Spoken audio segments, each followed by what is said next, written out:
Hello बच्चों, आज हम सभी लोग क्लास 10th के फिजिक्स के चौथे अध्याय विद्युत धारा का क्वेश्चन नंबर 5वां हल करेंगे। इससे पहले हम सभी लोगों ने 4 क्वेश्चन कर चुके हैं, जिसको आप प्लेलिस्ट में देख सकते हैं। इस क्वेश्चन में क्या दिया गया है कि यदि किसी तार को खींचकर उसकी लंबाई को दुगुना कर दिया गया, तो खींचने के बाद की बात कर रहा है कि इस तार के प्रतिरोध की तुलना तार के प्रारंभिक लंबाई के प्रतिरोध से आपको करना है। तो आप इसको समझें। इस क्वेश्चन को सॉल्व करने का एक ट्रिक भी होता है, और उसको एक बार देख लें आप। ट्रिक में क्या यूज करेंगे, यानी यदि किसी तार की लंबाई को खींचकर दुगुना कर दिया जाए या तिगुना कर दिया जाए, तो यानी n गुना कर दिया जाएगा।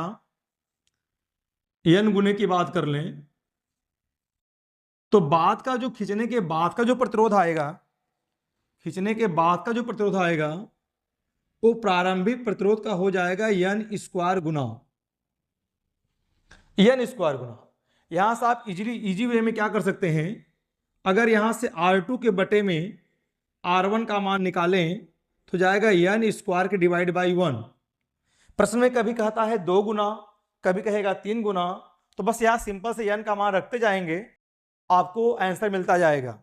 लेकिन आपके जनरल एकेडमिक एग्जाम में इस ढंग से आप नहीं करेंगे, इसको प्रॉपर सिस्टम को फॉलो करेंगे। यानी यहाँ क्या है, n का मान हमारा 2 है, तो 2 का स्क्वायर डिवाइड बाई 1 यानी हो जाएगा 4 के बटे में 1।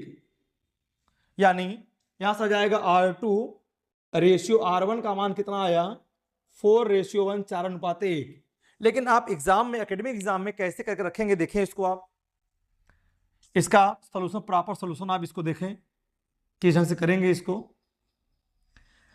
तार को खींचने से पहले की लंबाई यानी कि तार की प्रारंभिक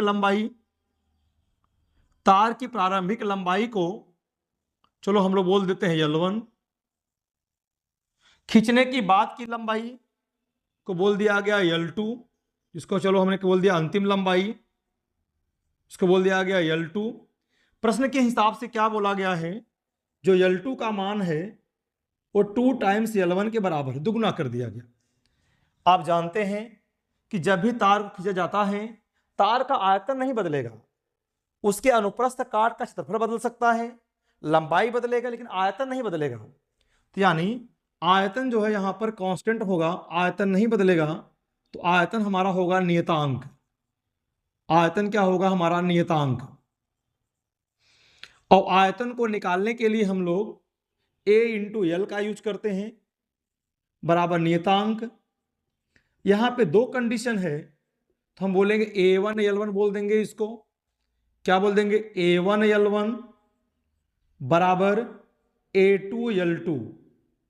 यहां से A1 अपान A2 का मान निकालेंगे तो हो जाएगा हमारा L2 के अपान में L1, बस मान को रखेंगे तो L2 का मान 2L1 के बराबर डिवाइड बाई L1। यहां से आपका L1 हमारा कैंसिल हो जाएगा, इसकी वैल्यू आएगी 2, यानी A1 के अपान में A2 बराबर L2 के अपान में L1, इसका मान कितना आ गया, 2 के बराबर। आप जानते हैं बेटा कि जब तार वही है तो तार की प्रतिरोधकता जो रो होता है वो हमारा फिक्स रहेगा, रो नहीं बदलेगा, रो नियतांक रहेगा। और जानते हैं तार का प्रतिरोध R का फॉर्मूला हमारा होता है R बराबर रो इंटू में L के अपान में A। यहां पर हम लोग 2 कंडीशन का यूज करेंगे, एक तार को खींचने से पहले, एक तार को खींचने के बाद। तार को खींचने से पहले का प्रतिरोध क्या मानेंगे, R1, तो हमारा हो जाएगा R1 is equal to rho into में L1 के अपान में A1, चलो बोल दिया इक्वेशन नंबर फर्स्ट। और तार को खींचने के बाद R2 बोल दिया गया, R2 इक्वल हो जाएगा रो इंटू में L2 के अपान में A2। इक्वेशन सेकंड को डिवाइड करेंगे इक्वेशन फर्स्ट से। आप देखें इसको, equation second divide by equation first.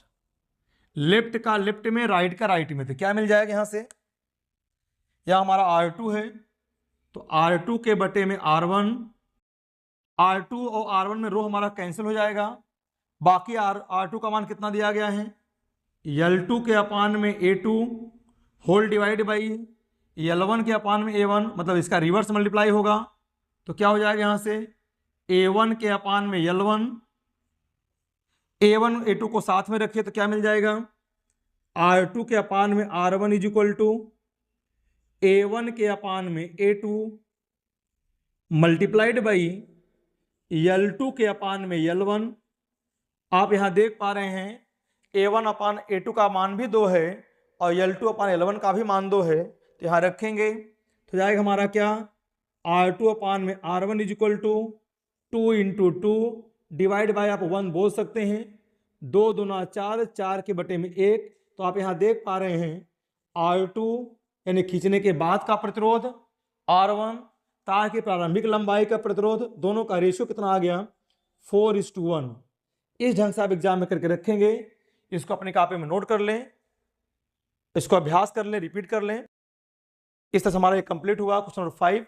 Question number 6 को अगली क्लास में देखेंगे, इसको देख लें। धन्यवाद।